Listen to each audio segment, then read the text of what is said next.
Қазақта біріншінің мазасын екінші бере жазасын деген сөз бар. Қалай дөп айтылған десеңізші, деп бастайды әңгімесін түркістандық Саида есімді әйел. Айтуынша оның жалғыз абысыны бар екен. Абысынының 6 қыздан кейін туған жалғыз ұлы бар. Сол ұлының сүйіп алған келіншегіне күн бермей ақыры ажырастырып жіберіпті. Ұлын екінші рет үйлендірген. Ал енді ұлының екінші әйелінің алдында енесі құрдай жорғалап жүр. Абысынының бірінші келіні өте сұлу еді. Сымбатты ғана емес, жаны да сұлу келіншек болатын. Бірақ соның қадірін білмей қор қылып жіберді ғой. Абысыныммен көрші тұрамыз. Бәрін өз көзіммен көргенде келінді аяйтынмын. Жаным ашитын. Бір жағынан қызығып қарайтынмын. Жұртқа жақсы пысық келінді бере салады екен деп. 6 сиыр сауады. Сүт піседі, ұйытып айран етеді. Одан бөлек үйдің бүкіл тірлігі соның мойнында. Тандырға нан жабады, таңнан кешке дейін тынбайды әйтеуір. Бірақ бәрін тап-тұйнақтай етіп істесе де енесіне жақпайтын. Тілінен тапты дейтіндей де емес, балық сияқты келін сөз қайтармайды.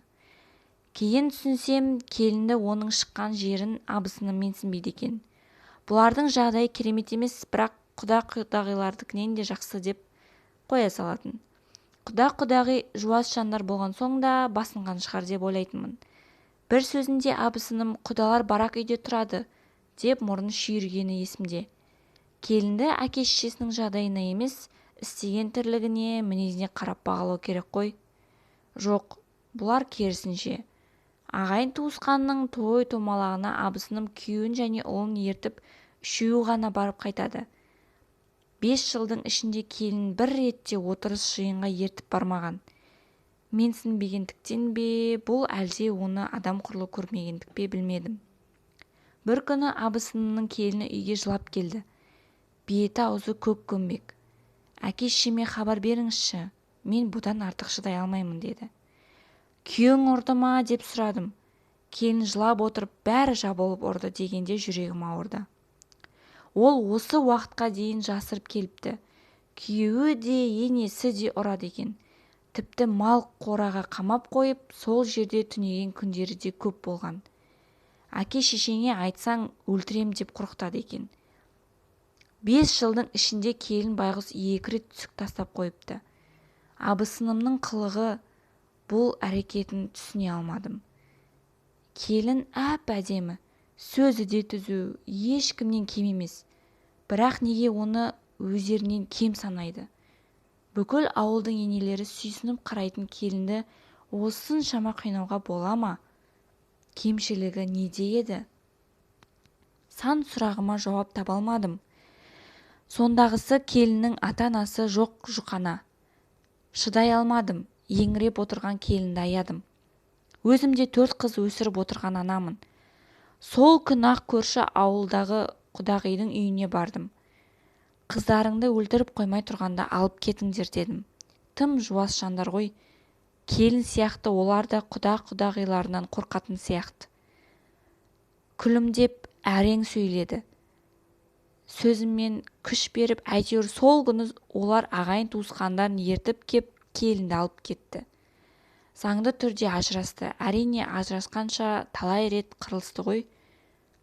Абысыным менің хабар бергенімді білмейді. Абысыным көп ұзамай ұлына тұрмыс жағдайы жақсы біреудің қызын әперді. Ұлының аузының салымы бар екен, тағы да сұлу да қызға үйлене салды. Бай бақуатты жердің қызы. Жоғары білімі бар екен.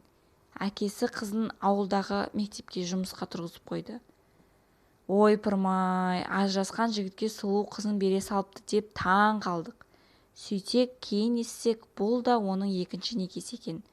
Осы бір кемшілігін бетіне басып, абысыны бұл келінді де қор қылатын болды деп уайымдадым. Алайда келін олардан зор шықты.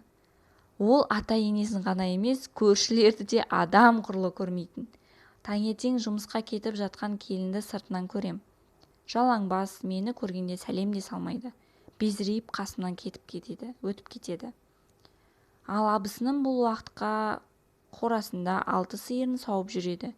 Кешкі асы да абысыным өзі дайындап, келіннің қас-қабына қарап зыр жүгіріп жүретінін көршілерден естіп жаттым. Бастапқыда сенбедім. Сөйтіп бір нәрсе сұрағансып түс қайта үйіне бардым. Абысын май пісіп жатыр. Бұрын шайын ішіп келінін бақылап отыратын абысынымның әңгімелесуге қолы тимеді. Сүрініп, қабынып үй тірлігімен жүр. Екінші келіні арасына бір жылдан салып 3 ұлды туып берді. Қазір енді тек енесі ғана емес, күйеуі де оның алдында құрда жорғалайды. Ұрмақ түгілі бетіне қарап сөйлей де алмайды. Өмір қалай десеңізші, бұрын бұлар бірінші келінді менсінбейтін еді, ал қазір екінші келіні бұларды менсінбей отыр.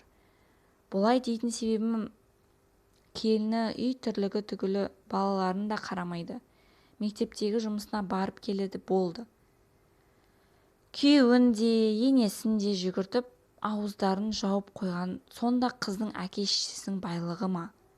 Кейде абысынымның бірінші келінін аңсап жүргенін байқаймын. Бірақ бәрі кеш. Адам бақтың қонғанын емес, оны ұшырып алғанда ғана қадірін біледі деген рас қой. Саида келінді артынан келген жасауына, әке-шешесінің дүниесіне қарап бағалаудың дұрыс емес дейді. Сізше, оқырман, келінді адами қасиетіне қарап бағалайсыз ба, әлде оның мал-мүлігіне, дүниесіне қарап бағалайсыз ба? Арнаға тіркеліп өз ойыңызды жазып лайк басып кетіңіз. Және де бұндай жағдайлар біздің Қазақстанда көп болып жатыр ма? Өз ойларыңызды комментарийға бөлісіп кетсеңіздер. Қазақ контентін бағалайық. Сау болыңыз.